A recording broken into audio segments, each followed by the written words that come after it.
Si Mr. Peps ay magluluto na naman ng isang kakaiba. Ang lulutuin nga pala natin, isang, kung tawagin to'y abuos. Sa ibang lingwahe naman, antik. Tara na! Pinakamaganda nito, pinagulong muna natin. Gigisay lang natin sa batir. Sabi nila, masarap daw siya. Patunayan nga natin kung gaano ka talaga kasarap siya. Siguro nakalaan talaga to kay Mr. Peps para i-vlog. Kasi nalaglag lang naman siya dito.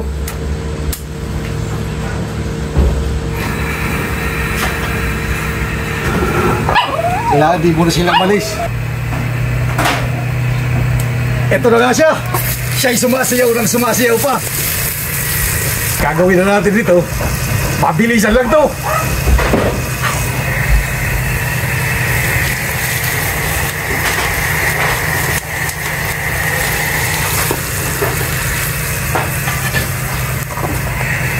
Hindi na kayo.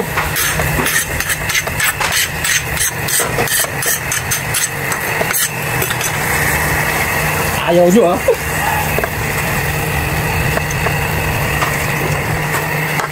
Ayan. Nakakagat na.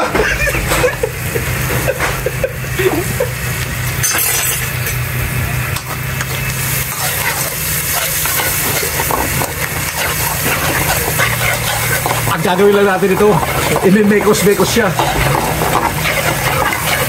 Papangalanan natin to, sinangag sa butter ni Mr. Peps.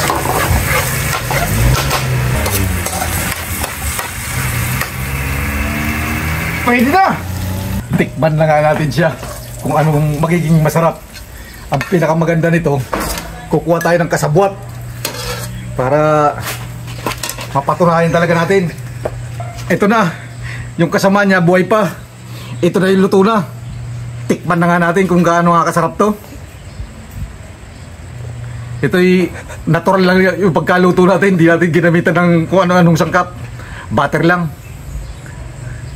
Parang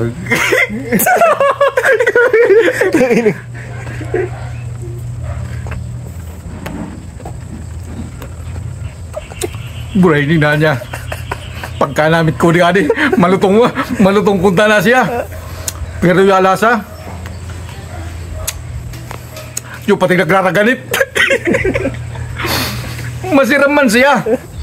Kaya kamo na umusga pag natikman nyo to. Ayan, subukan natin dito sa Bicolanong Uragon. Hindi against the light. Subukan mo rin kung anong magiging lasa sa'yo. Pero masarap siya, malasa. Malinamnam. Habang tumatagal lang paggunya, malinamnam siya.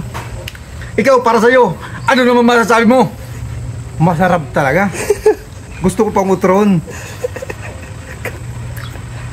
Mula na ako nakanamit kayo ni. Masiramon.